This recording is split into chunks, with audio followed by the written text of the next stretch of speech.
Do I need the microphone? All right. Well, thank you, Cheryl. Thank you, Tom, for inviting me. Sorry it took so long to come over.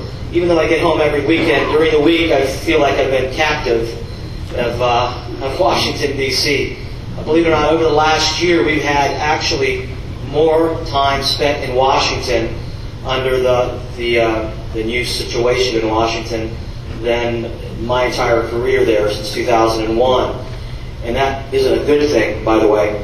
You know what I thought I would do is a lot of you I don't know, so I thought I would give a little background, brief background on who I am, give you a little bit, and most of you probably know, of the setup in Washington, D.C., talk a little bit about the health care bill and where I think we go from here, and then kind of tell you what is next on the Democrats' agenda in the House. And then more importantly, I want to hear from you to see what you want to talk about or what I can answer for you tonight. Thanks for inviting me, Tom. This is a great opportunity, and thank you for being as involved and engaged as you are. I was born in Columbus. I'm the oldest of three. My mom and dad immigrated to the United States for a better life, literally. I'm the first person in my family to graduate from high school, go to college, graduate from college.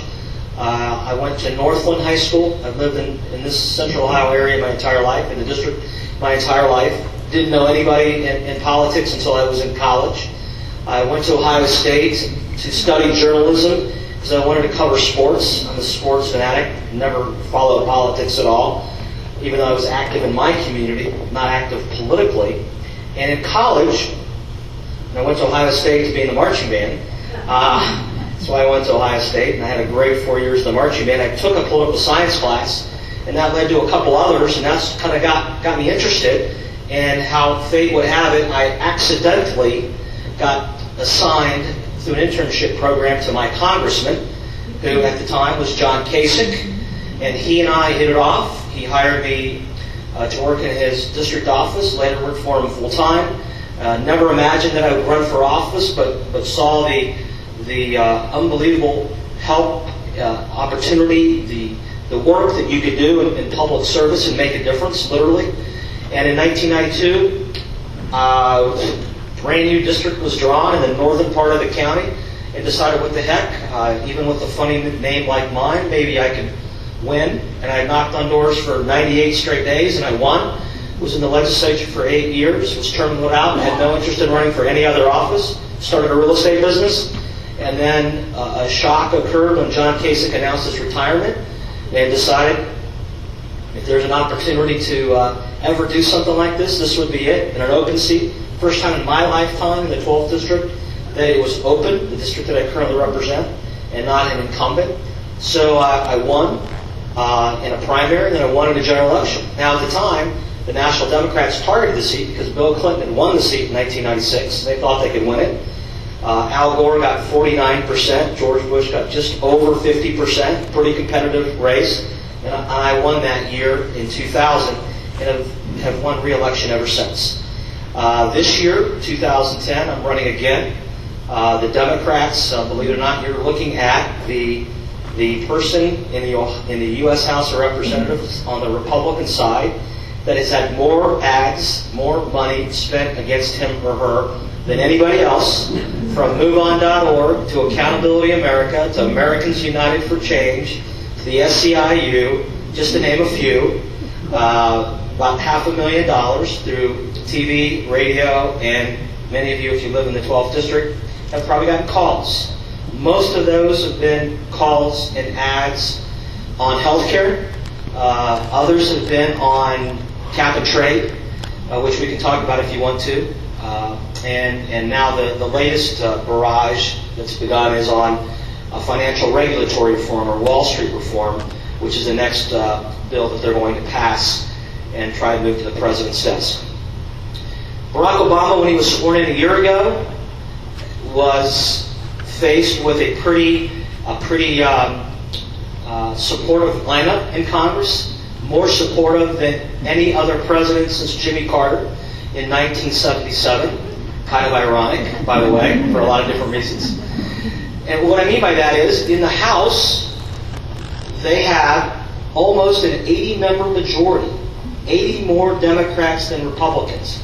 That's huge by historical standards. In the Senate, everybody probably knows this, for most of the past year, the Democrats had a 60-40 majority. And again, George W. Bush didn't have that. Bill Clinton didn't have that. George Herbert Walker Bush didn't have that. Ronald Reagan certainly didn't have that. Jimmy Carter was the last person to have that kind of majority. Why that's important is you can't stop a bill with a filibuster if you have 60. And that was one of the things that George W. Bush, for better or worse, over his 8 years, 4 of which Republicans controlled the House and the Senate. Because a lot of times you hear Democrats will say, well, you had Washington for 8 years. Well, we had Democrats the last 2 years in charge of the House and Senate. And remember back in 2001 when Jim Jeffords from Vermont switched and became an independent and worked with Democrats, they had the 51-49 majority. And so not only then, but during those 4 years, he couldn't get to 60 on a number of different things that the House passed, including health care reform, drilling, which we could not get to 60 votes. We repeatedly tried, a number of different things. I won't go back through that. So, gets sworn in January. He has a huge majority in the House and the Senate. Most observers think that he's going to run Congress or work with Congress to go to the center based upon his campaign. But as history has now proven over the last year, he let Nancy Pelosi and Harry Reid kind of do their thing, and they went left. And they did something that probably no Republican or conservative could do in Washington, and that's unite conservatives and Republicans against the Democrat agenda, quite frankly. And it didn't stop with the stimulus bill, obviously. It went on to the cap and trade, the big ones, obviously, the cap and trade bill, some of the jobs bills, the omnibus spending bill, the health care bill, which was worked on over the course of the year, the Sun stimulus in December. And so, obviously culminating with health care. And everything changed after the Scott Brown election in Massachusetts, huge upset, and that only changed from the perspective of they decided to go the reconciliation route. As you all know now, the health care bill becomes law. The Senate health care bill becomes law. Reconciliation bill becomes law with the added student loan provision that we didn't have any hearings on, which is basically the federal takeover of the student loan industry. And now we go back to Washington next week for more.